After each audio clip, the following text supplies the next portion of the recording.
All right, in this next chorus, I just have this really fond memory of learning All Your Love I Miss Lovin', which is an Otis Rush song. I learned it from the Beano record that had Eric Clapton and John Mayall. And so I started that chorus out with this little minor triad. It comes down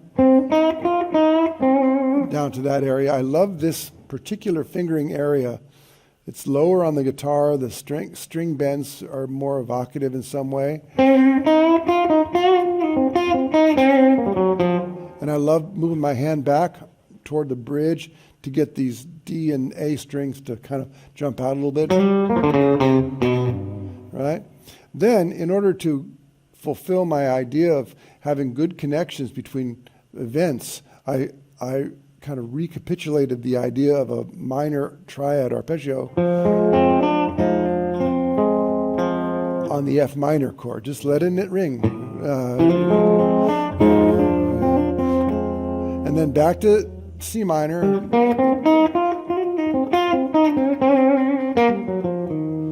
Now here I am enjoying this beautiful area, and I have to address a G7 sound.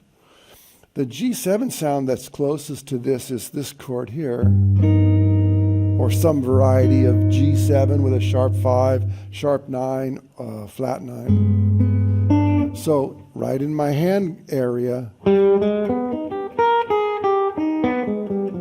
same type of sound. Right? There's a little sidebar.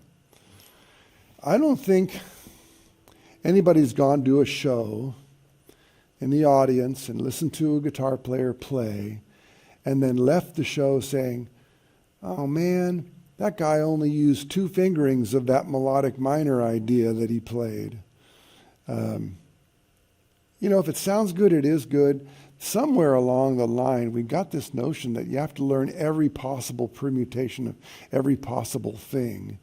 And I think that's because people want to teach something, and so it's possible to say, well, okay, learn all of your arpeggios, starting on every note and from every finger. And we get overwhelmed, and most of us can't do that. And even the people who do that are stuck with the problem of actually making music out of all that stuff.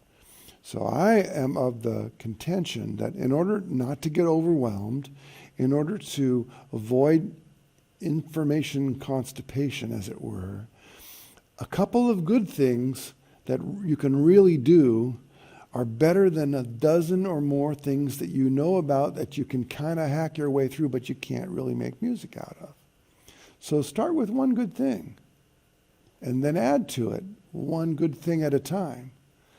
And then maybe you'll have more options than you need in any given moment, but you'll be able to really execute the options that you have.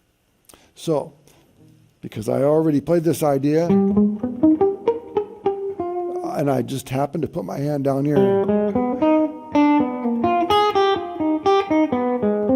I could play a variation on it and end up down here in this very sweet C minor area.